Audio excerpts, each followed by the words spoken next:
think that's what the average man really needs to struggle. And I've been saying, this has been my message for a very long time in all realms. I've said for a very long time that life for the average man is going to get harder and harder. It's becoming more and more competitive. You need to find more and more ways to stand out and be unique. And the only way to really do those things, unfortunately, as a man, is to suffer. And that's one of the reasons I'm kind of glad that God put me in jail, because if you look at anything that builds a man into a man, there's a degree of suffering. It's very hard to become a man and have a man who's respected and has stories and is capable when he only had a nice life and nice experiences. It's usually the things that made you the best version of you are usually the worst things that happened to you. So the demons I carry from jail, the fact that I can't sleep. The fact that I can't sleep, I've had girls say to me, you can't sleep, you need to see a psychiatrist. And I said, absolutely not. I would be furious if a psychiatrist walked in here and took my demons from me. I don't care if they could fix me with a click, they're mine. And they were bestowed to me by God. And they are mine to deal with, and they are mine to fix, because that's how I become a better version of me. I would be furious if someone took them away from me. I'm glad I can't sleep. Good, I can train endlessly. That's why I'm bigger than I've ever been. I'll train I'm not gonna waste a minute. But all the demons that have been given to me by God and all the problems that have been given to me by God are mine to fix. I would never ever allow anybody else to take them from me. I'd be furious. If a psychologist came in and said I could cure you, I'd say, no thank you, I will cure myself. I don't care if it takes 10 years. I'll cure myself, that's my job. And I know that when that's done, I will be more mentally resilient than I ever would have been without jail. That's the whole point of it, right? So many men say, I want to be the man, but they don't want to suffer, they don't want to fight, and I don't understand why, because even if you look at a superhero movie, they tell you, even in superhero movies, they make it very clear, Batman's parents died, that's why he's Batman. All the bad things have to happen. There's no way to get there without the bad things. I get so many emails from people complaining about their bad things, and I don't have time to reply to any of them, but if I could, I'd say, good luck, congratulations, off you go. Of course she broke your heart. Of course you're sad, of course you miss her. She's with me now. That's life. That's part of it. That's the only way you're gonna get to that level of resilience. You can't become the man any other way. So yeah, I thank God for everything bad that's ever happened to me and all the demons. And you decipher it and you work out the best way to deal with it and you internalize the good parts and you become a better and stronger and more resilient person for it. So I have to thank God for every single one of them. Particularly at risk is for the thing you just said. It's the masculine youth who are my fans. It's the 11-year-olds, 12-year-olds, 15-year-olds, 16-year-olds. They are the future of the world. They're the people you want to go and die in a ditch. They're the soldiers you need. Those are the people you need psyoped. You need them psyoped. You can't have a bunch of men who aren't psyoped. That's when you lose control of everything, when the men don't listen anymore. And they're all listening to me. And I'm teaching them things like God, religion, personal responsibility, accountability, discipline. And everyone's saying, well, why are they attacking Andrew for just telling the truth and making me go to the gym? Because when you have these things, when you have accountability and discipline and personal responsibility, you have a barrier, you have a parameter, you have a no, you have a limit. They don't want you to have a limit. None of the men are allowed limits. We must accept whatever we are given from our relationship with our woman, from the government, from our job. We're just the slaves. We're the backbone of the tax bracket. We just have to shut up and pay our taxes. As soon as we have limits, they have a problem. That's why they dislike the things I teach. What do I really say? What do I really teach young kids that's genuine dangerous? What do I say? Go to the gym, stick up for yourself? Stick up for yourself, go to the gym, you're allowed an opinion. Educate yourself, be smart, work hard. Believe in things. Believe in yourself. About men. They pretend they give a shit about men's mental health. But if you come along and actually advocate and tell men how to be happier. I've been a sad man and a happy man. I am a man.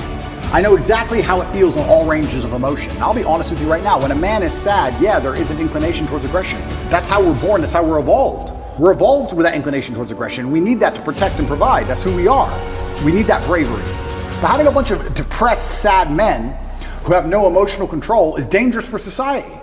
I say this all the time. They try and pretend that I'm somehow dangerous for society by telling men to stand up for themselves and be masculine. Absolutely not, really not. When you tell a man to have no emotional control and be more feminine, that's a school shooter. A school shooter is not a man with masculine accountability. He's a man who's told, act how you feel all the time. Then he gets picked on for long enough. Throw on some drugs on top his psychiatrist gave him. Throw in a lack of a girlfriend, and he's had enough. That's where school shooting comes from. School shooting does not come from men being masculine. It comes from the absolute opposite of these things. And they know this. They know this very, very well. To fix society, we have to fix that at the most base level, the root level. I think America and most countries need more transparency and understanding of how things work. But when they're attacking the family unit, they're attacking all of these issues. Every issue you've just labeled all starts back down to the beginning. I really think the reason I would like to argue, and I don't know any of the statistics on this, in the 1950s, I'm sure there was prevalence of guns all around America, but there just wasn't the school shooting. Why? What was different? What was different in the years before that there is now? I think it's just because children obeyed their parents, and their parents were a family, and there was a degree of responsibility that was instilled inside of people, and there's a degree of accountability, and there was a degree of honor and pride. Great question. There's a degree of honor and pride. I'll tell you something now. I bet in the 60s, 70s, whatever, in any country in the world, people didn't want to do dumb shit because the family would be known as criminals. The last name would be tarnished. Their son did this. You hear what their son did? There was a vested interest in all of it. Now you have a school shooter who's going to go out there, be a piece of shit and kill people, and then their parents are on TV, well, yeah, he was failed by the system. They don't even feel any shame. It's unbelievable. If one of my children or someone close to me did something that heinous, I would be disgusted. I would apologize just for the name alone. There's no honor left. There's no pride left in the name. And this is what happens when you remove honor and pride from people. If you have no honor and no pride, nothing really matters. What matters anyway? It doesn't matter if you're out of shape. It doesn't matter if your kid's a piece of shit and a criminal. Nothing matters without honor and pride. And this is done on absolutely every level. I said this to Tristan the other day. I was actually saying, we were driving, well, the other day, long time ago. I haven't left the house in a while. We were driving and I said, even on the most base level, I said, every building is ugly. Have you noticed that every new building is ugly? It's ugly.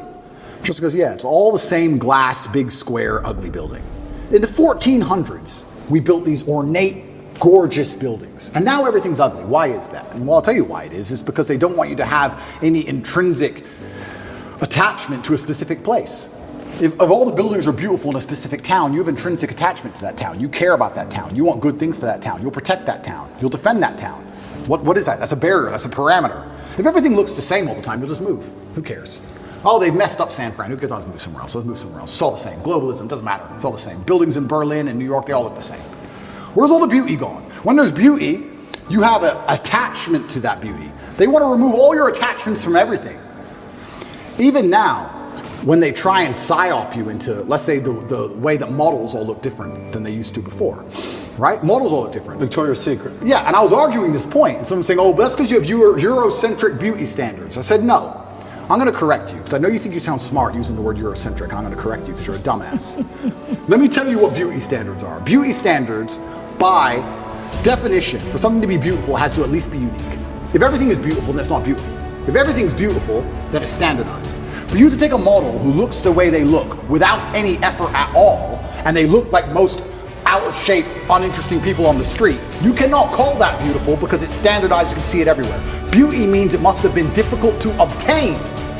Whether it's a building, it's difficult to make because it's ornate, or a woman who's trained really hard to have a beautiful figure, that is difficult. Difficulty and beauty are linked. You can't have beauty without difficulty. You cannot show me another model and tell me that my Eurocentric beauty standards are saying she isn't hot, because that's not why. She isn't hot because she's made no effort. She hasn't tried. That's why. And they're doing this with everything. Everything is ugly. Nothing has a standard. Nobody has to try for anything. No parameter. No baseline belief of what's true and what's false. Everything's subjective. Your truth. No, there's the truth. There's no such thing as your truth. And this is an attack on every single level. They're assaulting us from everywhere. Even the buildings they build are assaulting you. So you can't even just drive through a town and go, wow, look how much energy has been put into this place. I love this place. I will not allow them to do it to this place. Now it's just like, we can move there. Let's move there. It's all the same anyway. It's all Starbucks on the corner and a 7-Eleven. Who cares? It's all the same. Why fight? Why fight for any of it? It's all done purposefully. I'm telling you, call me a conspiracy theorist, call me crazy. I don't understand why an architect would now decide, who hires an architect? I'm going to build a building. Let me hire an architect to come up with the same sketch of the same bullshit building, which is already existing everywhere. How much did I pay him? Yeah, what we're going to do is we're going to build a skyscraper made of grass that looks like every other one. Is that it? We did all this 600 years ago. We built cathedrals and now we build this crap? Why? Everything is on purpose. It's all a psyop. It's all a psyop. When they're putting these models on there, the psyop is you don't have to try. You don't have to try at anything. Don't try. Doesn't matter. Just don't try. Wait for the government. We'll give you some food stamps. You'll be okay. It's participation trophy. It's slavery. It's slavery. When you need to do every single thing they say to eat, that's their end goal. That's what they want. It's slavery. They don't want you trying anything. Even going to the gym today is an act of rebellion. Even being in good physical condition is an act of rebellion. If I put up a photo of me and I'm in good physical shape, there are people who write underneath it, oh, you're dumb, you train so... They insult you for it. Like, You're a bad person because you have standards for yourself. That's the level of bug man they want to get you to. Of course, these people will give up meat and eat the bugs and live in the pod. Of course they will. They have no standards. They have no self-respect, no standards. Of course they can live in an ugly building, a big ugly matrix pod. That's all they want. And it goes back to my original point about the family.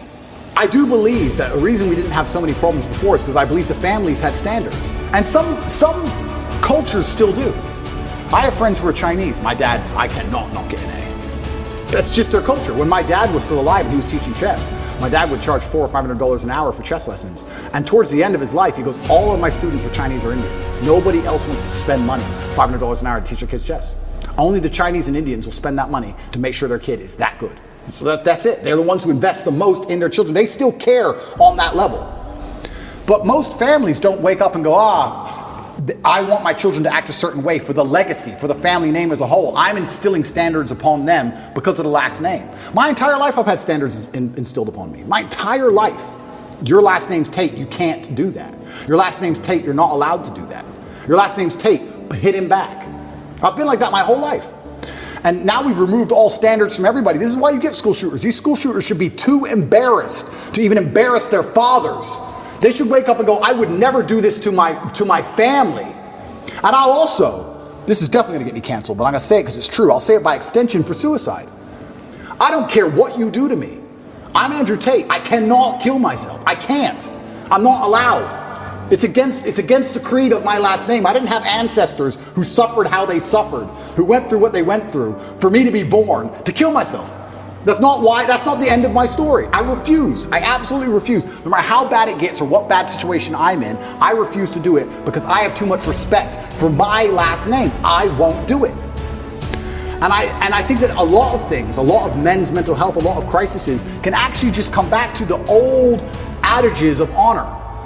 And you can fix a lot of it. Your girl left you, you miss her. I get it. We've all been heartbroken. She's with a new guy. You're upset. She doesn't care. You care. I get all of it. But there has to be a point where you get to a level of pride and you just go, that's not who I am.